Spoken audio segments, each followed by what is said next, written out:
नमस्कार, MP news cast में आपका स्वागत है। मैं हूं आपके साथ दीप्ति भटनागर।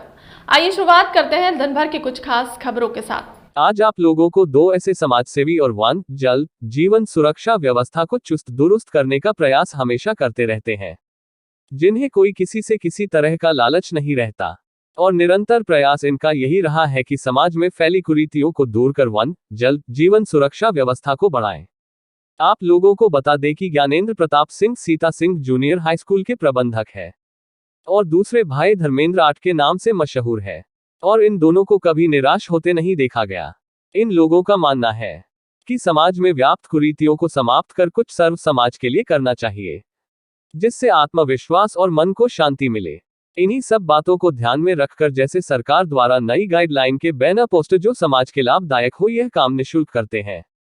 और सबसे महत्वपूर्ण बात यह है कि विद्यालय, कोतवाली, तहसील और कुछ देवस्थान में इन्होंने वृक्षारोपण किया है, जिनके बचाव के लिए जाली या फिर ईंट से थाला बनाकर बराबर उन पेड़ों की छंटाई, गुड़ाई और सिंचाई का काम बराबर देखते हैं, बिना किसी तरह के संकोच के। आइए सुने क्या कहा डॉक्टर ज्ञानेंद्र प्रताप सिंह ने। आप देख रहे हैं MP newscast bureau Sanjay Patel की कवरेज फतेहपुर से। अगर उनसे बात की जाए तो सोशल मीडिया में पूरी तरीके से जो भी अनेक प्रकार के जो कार्यक्रम हैं उनको देखते रहते हैं, लेकिन जो हमारी सही चीज़ें हैं, जो कि हम पेड़ लगाएं, नदियों का संरक्षण करें, ऐसी चीज़ों पे हमारे युवा साथियों का एक नज़रें नहीं जाती हैं।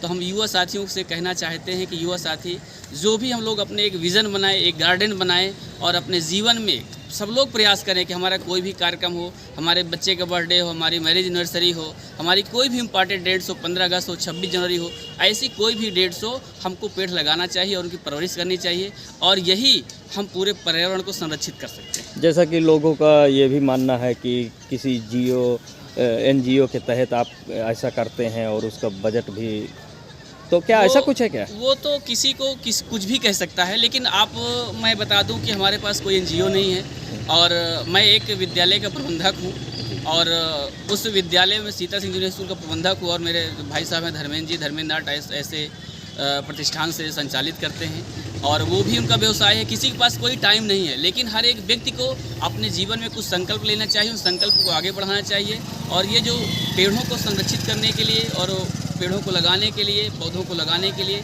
ये हमारा बहुत संकल्प है कि हम अधिक से अधिक पेड़ लगाएंगे।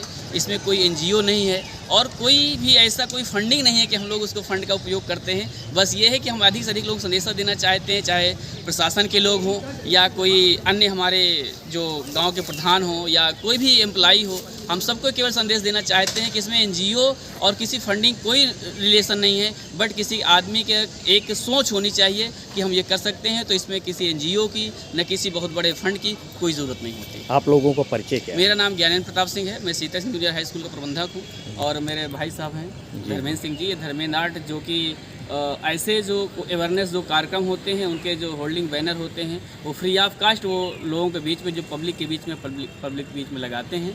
ये इनका निरंतर कार्यक्रम चलता रहता है, तो इनका भी सहयोग है और हम लोग मिल करके इस कार्यक्रम को लगातार करते रहते हैं।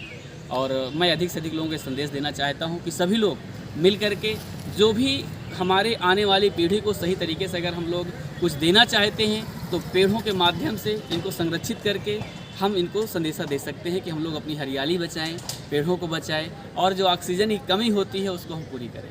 Thank you. अच्छा, अभी देख रहे थे कि आप कोतवाली में पेड़ पौधों की जो है रखवाली कर रहे हैं और उनको सिंचाई कर रहे थे। अब देख रहे हैं तहसील में है, क्या आपको यहाँ का टेंडर मिला हुआ है? क्या बात है? भाई साहब, इसमें सबसे पहली बात तो आपको बहुत बहुत धन्यवाद कि आपकी नज़र गई यहाँ पे, क्योंकि हम लोग बहुत सुबह निकले हैं और जो कोतवाली में पेड़ लगे हुए हैं, तहसील में पेड़, हम लोगों ने जब एक कार्यक्रम सरकार के द्वारा चलाया जाता है माह, जून और जुलाई में वृहद वृक्षारोपण कार्यक्रम, लोग उस समय पेड़ लगाते हैं और पेड़ लगाने के बाद भूल जाते हैं। लेकिन हम लोगों का जो संकल्प है आज लगभग 5 वर्षों से कि जो भी पेड़ हम लोग लगाते हैं उनकी पूरी परवरिश करते हैं। तो उसी के क्रम में हम हर हफ्ते इसका जो पेड़ लगे हुए हैं उन पेड़ों में जा कर के उनकी सिंचाई, निराई, गुड़ाई और साथ ही साथ जो कभी थाले वगैरह गिर जाते हैं तो उनकी व्यवस्था करते हैं। उसी क्रम में ये तो हम लगातार करते हैं और अच्छा हुआ कि आज आपकी नज़र पड़ी कहते हैं।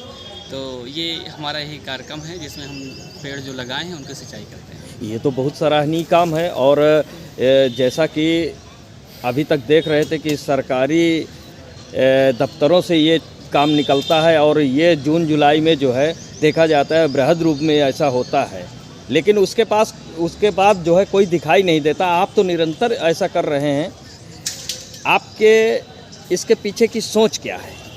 जी भाई साहब, अक्सर ऐसा है कि जो शासन स्तर से जो भी योजनाएं चालू होती हैं उनको एक दबाव बस स्कीमें चालू की जाती हैं। जब एक बृहद वृक्षारोपण का कार्यक्रम चलता है, उस कार्यक्रम के तहत लोगों को एक तरीके से एक प्रेशर होता है कि इतने पेड़ लगाने हैं गांव में देखा जाए या और जो अन्य जगह पेड़ लगाए जाते हैं, वहाँ पे अगर देखा जाए तो बहुत कम ही पेड़ लगाने के बाद उनकी न कोई परवरिश नहीं हो पाती है।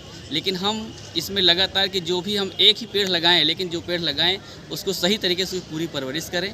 और अधिक से अधिक लोग हम ये कहना भी चाहते हैं और बताना भी चाहते हैं कि आप 100 पेड़ की जगह आप 10 पेड़ लगाइए, लेकिन उनको पूरी परवरिश कीजिएगा। नहीं, कई जगह आप देखें हैं कि ये दोनों जोड़ा जो है सार्वजनिक स्थल हो या कोतवाली हो, जैसे अमर शहीद ठाकुर दरियाव सिंह है, वहाँ भी देखा है कि आप चढ़ बढ़ के भाग लेते हैं और आप जो है तन मन धन हर तरह से जो है सहयोग करते हैं। और आप इसके पीछे का रहस्य क्या है और आपके अंदर की ये जिज्ञासा क्या है, जन संदेश क्या देना चाहेंगे? एक्चुअल अभी बहुत लंबा समय नहीं हुआ है, हम कोविड-19 के दौरान से गुजरे हैं। उस समय लोगों को पेड़ की महत्ता समझ में आई और लगातार देखा जाए तो लगभग जो हमारे पूर्वज पेड़ लगाए हैं वो पेड़ों के बल पर ही आज हम जिंदा हैं। अगर हम नई पीढ़ी की बात करें, जो हमारे युवा साथी हैं, अगर उनसे बात की जाए तो सोशल मीडिया में पूरी तरीके से